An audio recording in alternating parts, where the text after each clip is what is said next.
Young girl home alone. 15-year-old Maya Chen had been home alone dozens of times before.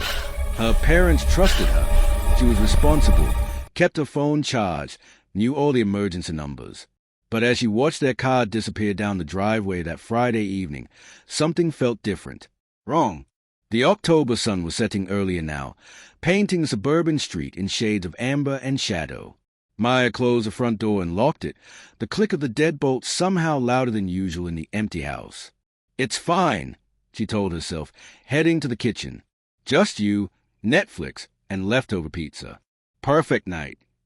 Her parents were attending her aunt's retirement party 2 hours away and wouldn't be back until after midnight. Maya had declined to go. She had a chemistry test Monday, and besides, adult parties were boring. Now, standing in the kitchen as darkness crept across the backyard, she wondered if she'd made the right choice. She heated up pizza and settled onto the living room couch, pulling a blanket over her legs. The house made its usual sounds. The hum of the refrigerator, the whisper of a heating system kicking on, the occasional creak of settling wood. Normal sounds. Familiar sounds. At 8:47 p.m., Maya's phone buzzed with a text from her mom. "Everything okay? Sweetie? We made it safely. Love you." Maya smiled and texted back, "All good. Have fun. Love you too." She pressed play on her show, but found herself unable to focus. The house felt too quiet, too still. Maya turned up the volume, trying to drown out the silence that seemed to press against her from all sides. That's when she heard it, a soft scraping sound, like something being dragged across the floor. It came from upstairs. Maya paused her show, straining to listen. Her heart rate picked up. The house fell silent again, except for the normal creaks and groans. "Old house," she whispered. "Just settling." She tried to return to her show, but the feeling of unease had burrowed under her skin. Every shadow seemed darker, every corner held potential threat. Maya pulled the blanket tighter around herself. The scraping sound came again, longer this time, deliberate. It was definitely coming from the second floor, from the direction of her bedroom. Maya's hands trembled as she grabbed her phone. She pulled up her mom's contact, her thumb hovering over the call button. But what would she say? "Mom, the house made a weird noise." She'd sound like a child, like she couldn't handle being alone. Instead, Maya stood up, grabbing the heavy flashlight her dad kept by the couch. She moved to the bottom of the staircase, her bare feet silent on the hardwood floor. "Hello?" she called up the stairs, her voice shakier than she'd intended. "Is someone there?" Silence answered her, the kind of silence that felt alive, waiting. Maya climbed the stairs slowly, her grip tight on the flashlight. The second-floor hallway stretched before her, illuminated only by the nightlight plugged in near the bathroom. Her bedroom door stood open. She was sure she closed it before coming downstairs. "Just the wind," she muttered, though there was no wind. The house was sealed tight against the autumn chill. She reached her bedroom doorway and flipped on the light. Everything looked normal. Her bed was made, her desk organized, her closet door closed. But something felt wrong. The air was colder here, and there was a smell she couldn't quite place. Something musty and old, like earth and decay. Maya backed out of her room, her skin prickling with goosebumps that had nothing to do with the temperature. As she turned toward the stairs, she froze. At the far end of the hallway, near her parents' bedroom, stood a little girl. She couldn't have been more than 7 or 8 years old, wearing a white nightgown that looked antiquated, something from another era. Her long dark hair hung in her face, obscuring her features. She stood perfectly still, arms at her sides, facing Maya. "Who?" Maya's voice came out as a whisper. "Who are you? How did you get in here?" The girl didn't respond, didn't move. Maya's rational mind scrambled for explanations. A neighbor's kid playing a prank? But how would she have gotten inside? All the doors were locked. "You need to leave," Maya said, trying to sound authoritative despite the terror climbing up her throat. "This is my house. You shouldn't be here." The girl tilted her head slowly, mechanically, like a doll being moved by unseen hands. Then she spoke, her voice a thin whisper that seemed to come from everywhere at once. "But I live here." Ice flooded Maya's veins. "No, you don't. I don't know who you are, but you need to go. Now."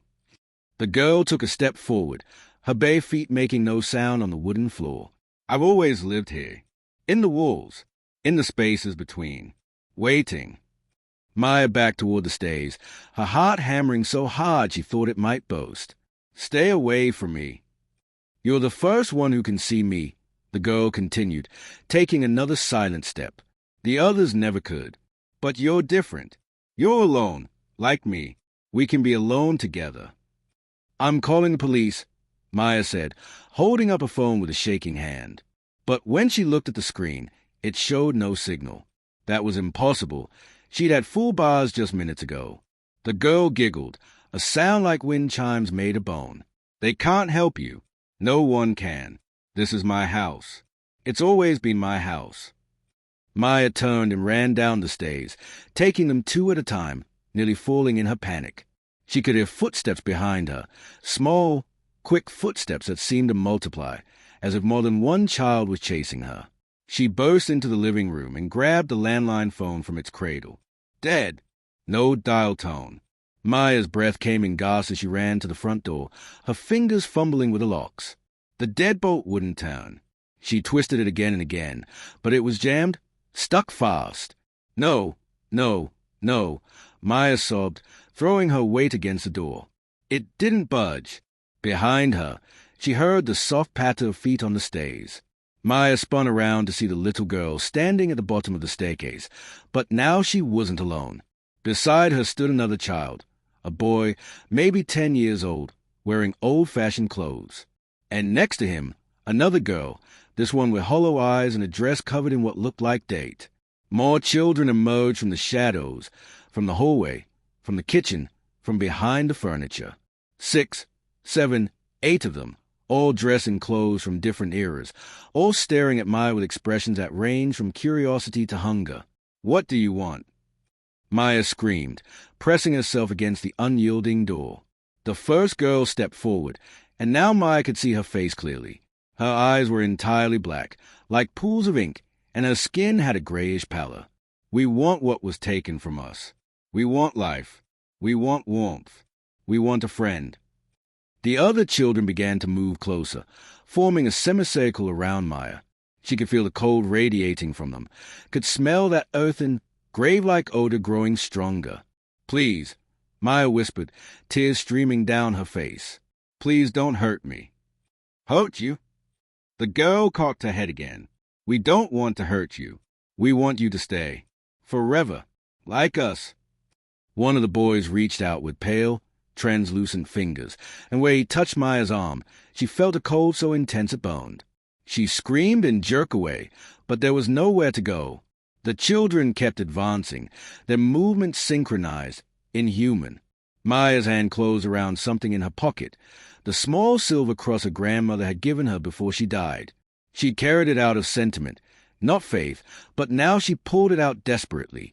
Stay back, she shouted, holding the cross before her. The effect was immediate. The children recoiled, hissing like snakes. The first girl's face contorted with rage and pain. That won't save you. This is our house. You're in our world now. But they kept their distance, and Maya saw her chance. She bolted toward the kitchen, toward the back door. The children shrieked and gave chase, but the cross seemed to create a bubble of protection around her. She could feel them reaching for her, feel their icy fingers grazing her skin. But they couldn't quite touch her. Maya crashed through the kitchen, fumbling with the back door lock. This one turned. Thank God, this one turned. She yanked the door open and tumbled out into the backyard, falling onto the cold grass. Behind her, the children crowded at the doorway, but they wouldn't or couldn't cross the threshold. They stood there, their black eyes gleaming in the darkness, watching her with expressions of infinite sadness and rage. You can't leave, the first girl said softly. You'll have to come back eventually. This is your home, too, and we'll be waiting. Maya scrambled to her feet and ran to the neighbor's house, pounding on their door until Mr. Patterson answered, confused and concerned at the sight of the hysterical teenager on his doorstep. The police came. They searched Maya's house top to bottom and found nothing, no signs of forced entry, no children, no evidence that anyone had been there at all. Her parents rushed home, and Maya spent the rest of the night telling her story while sympathetic but skeptical officers took notes. In the end, they chalked it up to stress, to an overactive imagination, maybe even to carbon monoxide exposure, though the detectives showed nothing wrong. But Maya knew the truth.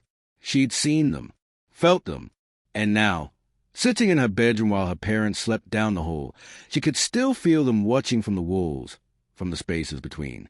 The little girl had been right about one thing. Maya would have to come back. This was her home, and they would be waiting.